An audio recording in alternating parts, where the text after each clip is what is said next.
Well, welcome to BLU Insider Episode 2, and today has been a very eventful day as the release of the new two sponsorships for the Brisbane Lions has been released. But ultimately, what this talk will be about, it's our first special episode, so probably not the best one to start off on. It was the release of the new jumper, and as the predictions has been for the past 3 or 4 weeks that the Fitzroy line has been removed, it has been removed and has been altered and changed into has been dubbed the paddle pop line. Now, this is a very emotional topic for the tradition and pride of the club, and obviously even for the form board itself, because the naming of Brisbane Lions United is the word United is of the Bears and Fitzroy. As you know, with the merger agreement, the merger agreement has basically said you must keep the Fitzroy logo, which is the Fitzroy gold line, as it is, unchanged, there forever. And this has not happened with the new jumper. Now, obviously I've heard a couple members say, well, what about the Brisbane Bears supporters? Where are they all at in this situation? And if you're a Brisbane Bears supporter during the merger, you still kept your club. You still have a club down the road. You got a group of very good players from another team. And with that came the success of 3 premierships. Now, for Fitzroy supporters, their part of the merger was they lost a team. The team was moved 100 kilometres away or more.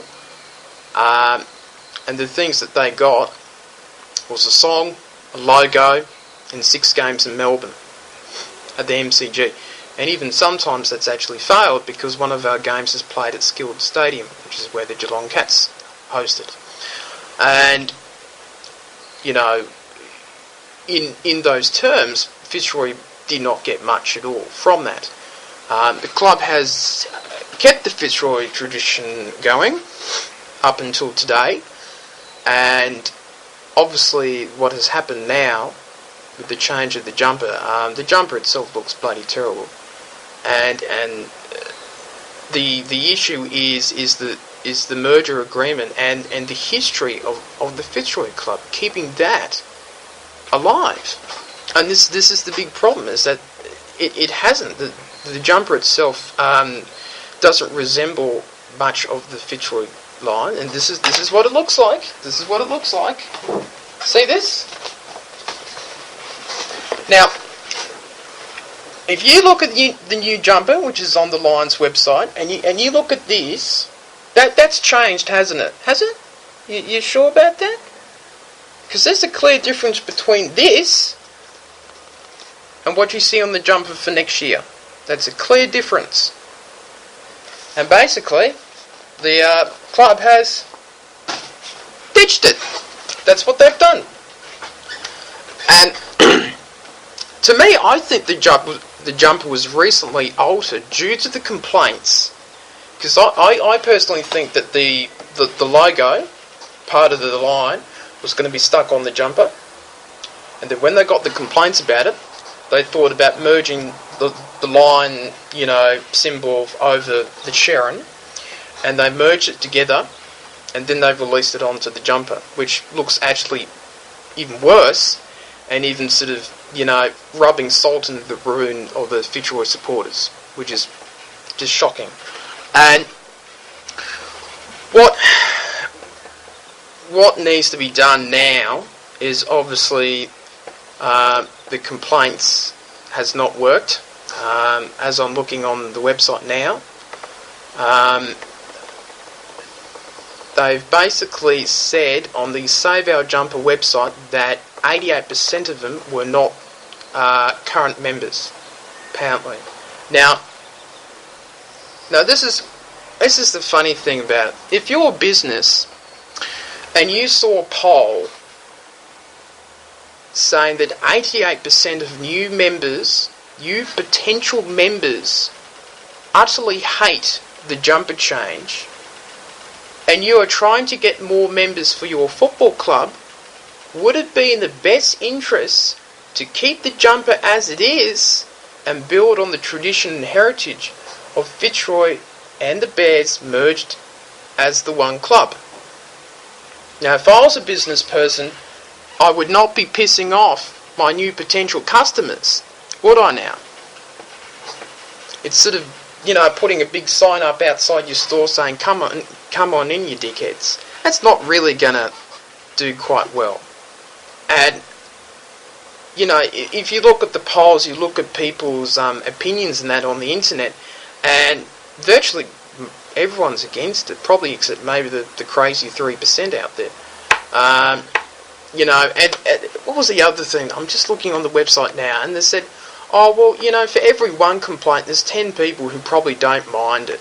Now, those 10 people, probably number one, couldn't be probably fucked sending in a letter or an email to the club, because number one, they just don't write emails, or number two, they know that they'll be ignored or be given the standard reply of, thank you for your reply, we will consider it, we will consider your options and that, and we'll make sure that your voice is heard.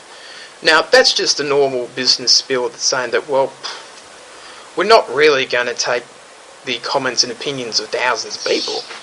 We're going to just make a decision ourselves, and if you don't like it, two hoots about it. Now, let's have a look here. It says that the group proposing legal action has not, to our knowledge, objected to various logos in the past, but it's threatened to on this occasion. Now, obviously they've shown little badges of different lines and things like that. That's sort of trying to change the image of it. We don't care what's on little badges that you buy at the Lions games or various stores around Australia, the world. It's to do with the logo itself. It's to do with the logo. And that's the problem about it.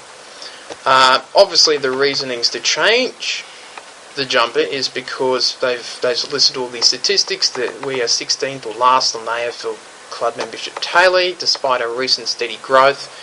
That's all understandable, but you can't sell your culture to benefit the future. It's just rubbish. And the problem is that what you should be doing is keeping the jumper as it is. You can change the logo, doesn't really matter to us, but just leave the jumper as it is. Now, what's the other one that says? This is another one. 11.7% of petitioners were actually members, meaning a whopping 88.3% were not. Club staff treat all contacts politely. Yep, that's all right. But we're sure many members would be thinking, hey, sign up as a member and then we'll talk. Well, they're not going to sign up as a member if they don't like the jumper or they don't like the direction that the club's now moved in. I would think that they will have a lot of new members, but there would be a lot of disgruntled new members who will probably take some sort of, AMG board meeting out. And this is the disgrace about it. I'm just flicking through here at the moment through all this bloody information that they've piled on here. The line itself looks too big itself.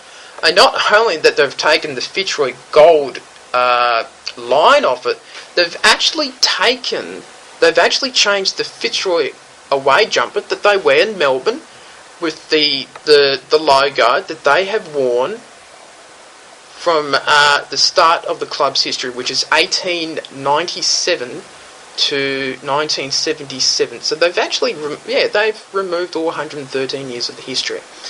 So obviously I could go on and on and on about the problems and contradictions, and obviously this is not going to be over. People are going to be, there's going to be war at the moment, and there'll probably be more discussions about it. There's going to be will members take the matters to the AGM meeting? I would probably think so. And hopefully, maybe in 2011, the jumper will change back to its original form, and maybe we can find a better way to market the Lions. That's all I've got for now, and hopefully, I promise that episode 3 will be a lot happier. I'll see you later.